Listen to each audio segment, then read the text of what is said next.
Hey, how's it going, guys? Welcome back for another Q&A session. So today is the Q&A session for the month of May. Alright, I know that it's the 1st of June already. I kind of realized it at the very last part. Alright, so to end off May, we're going to do this Q&A session, right, before it drags on to the month of June. Alright, so I've asked this, I've actually made a post for this Q&A session for you guys to submit questions, alright, about 2 days ago. Alright, so there is quite, despite that, I still have quite a lot of questions. Alright, so as usual, I won't be answering repeated questions, and then I'll try to pick out those that have the most thumbs up, and then of course I'll just answer accordingly, be it whether it's game related or not. Alright, so without further ado, let's get this Q&A started. Okay, so here we go. First question of the day, which is are you gonna try playing Crisis Action, a multiplayer FPS or first person shooter, or stick to TOS and Chronos Gate? And by the way, are you gonna do a video about tips in Chronos Gate? Okay, so let's answer this part by part. Right, I actually tried to search up Crisis Action, and I realized it's a first person shooter game on a phone. Right, it's on a phone. I don't think it's gonna be a very enjoyable experience for me, right? As I usually play FPS games just solely on the computer, right? Not on the controller, not even on the controller, right? So by playing on the touchscreen or phone, it's gonna be quite a frustrating experience, right? But having said that, extra games, right? I mentioned that I'll be playing like mini short games, on my channel other than TOS and Chronos Gate being the two biggest or main games on my channel. Right, I've bought Overwatch not too long ago. I started playing it. Not sure how many of you guys play or know of Overwatch. Right, so if you guys want some videos or gameplay of it, make sure to leave it down in the comment below, and then I'll consider making some sort of Overwatch gameplay, right? Not a very pro at Overwatch, but yeah, for entertainment purposes. Right. So anyway, up to the second question, are you gonna make videos and tips in Chronos Gate? Video, yes, I've already uploaded a few videos for Chronos Gate. For tips, I'm a starter myself. Alright, I'm trying to figure out the game as time goes by. Right, so whenever I kind of find some so-called tips or some sort of interesting stuff in Chronos Gate, maybe I'll just share it on my page and stuff like that. And when I have enough, then I can probably do like a compilation for video and stuff like that. Right, so as of now, I'll try to hunt down the stuff, also called like the hidden tricks to like leveling up, skill level, stuff like that.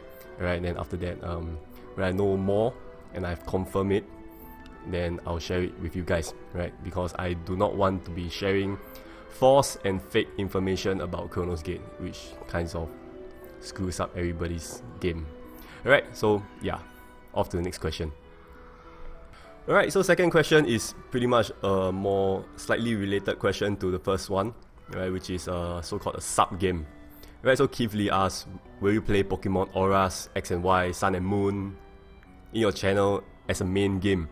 Right, a main game meaning it has to be running on long term, right? Like TOS is constantly being updated as for contents and stuff like that. I'm sure Chronos Gate will be like that as well, which is why these two are the main games.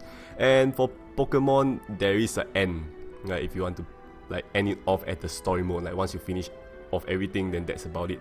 Right, and personally, I'm not really that hardcore fan for Pokemon. Yes, I do play, but I play it very casually, and it's a handheld game, so I'll probably be playing it like outside and stuff like that, so I won't be recording and stuff. Yeah, so for Pokemon, it's a bit hard to record, and I'm sure that the gameplay part is kind of boring because sometimes I tend to lose my way. I tend to do some other stuff instead of going on to the main storyline and stuff like that. Yeah, so I don't think Pokemon is going to be part of my channel. Alright, yeah. Okay, so next question, we're back to a more TOS related question. Alright, so Zijing asks, do you think that Primal Greek series excluding Earther are rather disappointing in comparison with Origin of Demons? Okay, so this is one of the questions that I find very, very hard to answer. Alright, because I don't know how to phrase it properly. Like, how do you compare two different series when their gameplay or playstyle is so different? Right, like how people used to compare Norse and Greeks and Babylon, something like that. Right, they are all different playstyles, and different playstyles meaning they have their personal pros and cons. Right, like Babylon is gonna be restricted because of the column. You have to spin columns, and then you'll be hindered by 2-second movement time, mass trails and stuff like that.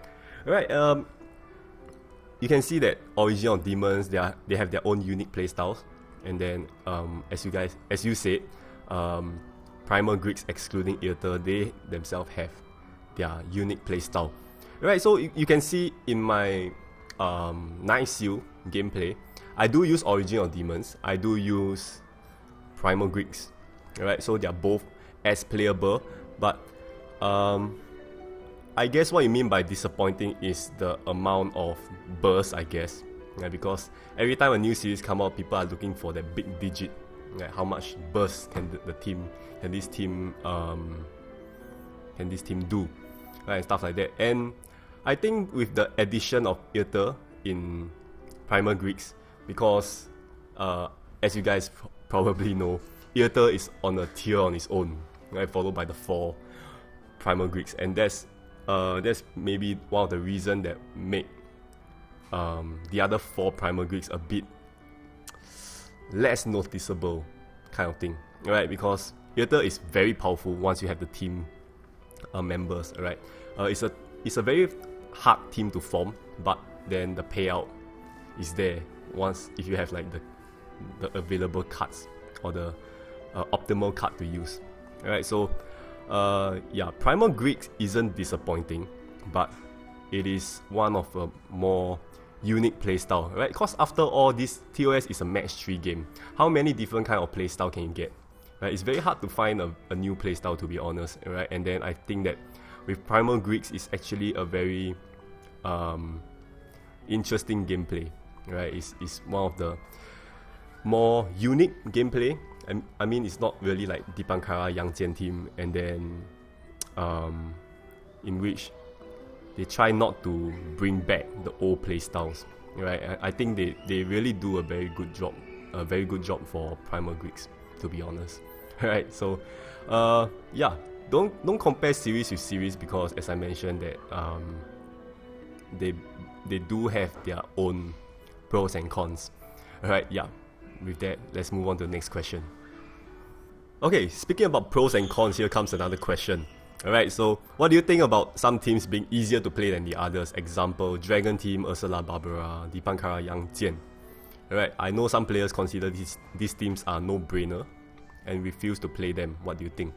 Alright, so let's continue on from the previous questions. Alright, so as I mentioned, every team have their pros and cons. Alright, let's talk about the no-brainer teams that Olga mentioned. Alright, Ursula and Barbara, I mean, like, all these can be played with Nihawk and stuff like that. You have a huge HP pool, right? I can see people farming 2 PR Nihawks, putting them as members, and you ally another PR Nihawk. That's 3 Nihawks in a team. You get like 70-80k HP, right? Massive, right? It's pretty much an immortality team, to put it in a way. But think about it. There is disadvantage for the team, right? Even though you're putting like a Nihawk and then Barbara as an ally for HP leech and stuff, you can still die to certain stages, like 90% poison, 90% HP reduction, stuff like that. You're still gonna lose all your HP, right? No matter how big your HP pool is, right? So there will be already 1 or 2 examples for team like this, that stages like this that will put even big HP pool teams in danger. Alright, let's take a look at Dipankara and Yangjian team. Right, even though you can slot like Nihawk inside as well, your HP pool goes up to 20 plus K for HP because that's one of the team that I use. What is the core cards for Dipankara and Yangjian team? Enchantress. Right? To be honest, to be very, very honest, this team can't work without Sirs. Right? You can work without Meteor, but you can't play this team for nuts if you don't have Sirs. Right? That Earth Enchantress is there for the massive combo multiplier that you have because of the two dissolve, the two runes dissolve. That's how you rack up the combos, and then with Sirs active, that's how you get your damage multiplier. Right, so stages like this can be affected by reset. Right, neutralize is a very common stage nowadays. So once you go through a reset, there goes your burst, and you pretty much just die there. Right, so example, people can just rebut and say, oh, but they can just turn it off, then do like a Yangjian Nihawk burst. Then when it goes to the neutralize stage, then you just turn back on your Enchantress. Right? It works that way too, but what if neutralize comes in twice in a stage? Right? Stuff like this can happen, right? So anyways, that's just one of the few examples that I can think of from the back of my head that will actually restrict your so-called no-brainer team to actually advance. Right? As I mentioned, there will always be a stage that will stop you in a way, right? So yeah, it is no-brainer, but it actually takes skill to play the team as well, right? Not all teams, it's an easy team to play, but there is still some sort of threat to it, no matter how easy the team is. Yeah, so yeah, with this, let's move on to the next question. You guys really think I work at Madhead, right? Like seriously? Okay, so anyway, Timmy Chin asks, when do you think the 8 and the 9 Seal Ultimate stage will be out? I don't know. I don't work at Madhead, alright? Even though I give like a few accurate predictions previously. Right? I don't think my prediction will come true all the time. But I'm very sure that 9 Seal is not going to be out anytime. Right? You can wait 1 year plus, it's still not going to be released because it's a new Seal boss. So Madhead is going to leave this card alone as of now. Right? As you guys can see from past experience, 7 Seal, Gemsa, and even the 8 Seal boss, which is not even out yet, they're holding it back for a reason, right? Because you can't release Seal bosses too quickly. If not, they will have to make like the 10th Seal very soon. Right? They need time. Right? So having said that, I'm very sure that Gemsa is gonna get her PR very soon. Right? That's what I believe. I'm sure I mentioned that in the past few Q&A. Yeah, I'm very sure that Gemsa is gonna get PR first. Like, not the next Ultimate stage. I'm not predicting the next Ultimate stage or the next Nightmare stage. Right? I'm just saying that if any of the Seal bosses is coming out, Gemsa PR is gonna come first, followed by the 8 Seal Ultimate stage. Right? I think that should be the order. Right? So, I'm sure. I know a lot of you guys are waiting for Odin.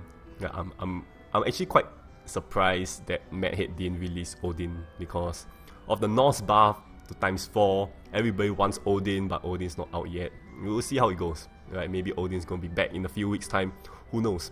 Right? So with this, let's move on to the last and final question. Okay, so this is a rather interesting question to answer. Alright, so Xavier asks, kill, sex, and marry. The 3 characters are Medea, Cassandra, and Circe. Right, who would you kill? Who would you have sex with? And who would you marry? Just wondering. Alright, so in my playlist, it's called Shoot, Shack, Marry. So anyway, yeah. The 3 characters are the 3 Enchantress. So I don't think this is a very difficult question, if you guys know me very well. Right, so I'll marry Cassandra, and I'll have sex with Medea, and I'll kill Circe and her fellow pigs. I think it's a very simple question, but yeah, that's my choice. Medea and Cassandra for the win. I feel so bad for Sirs now, seriously, but to be honest, that's not a very difficult question right there. Right, so that basically sums up the May edition of Q&A session. It's been a very fun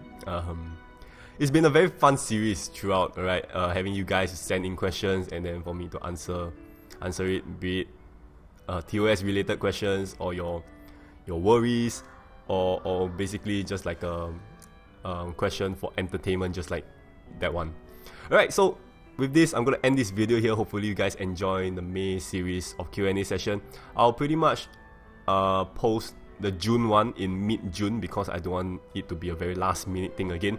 Alright, so with this, I'm gonna end this video here. Thank you so much for watching. I'll see you guys in my next video. Bye bye.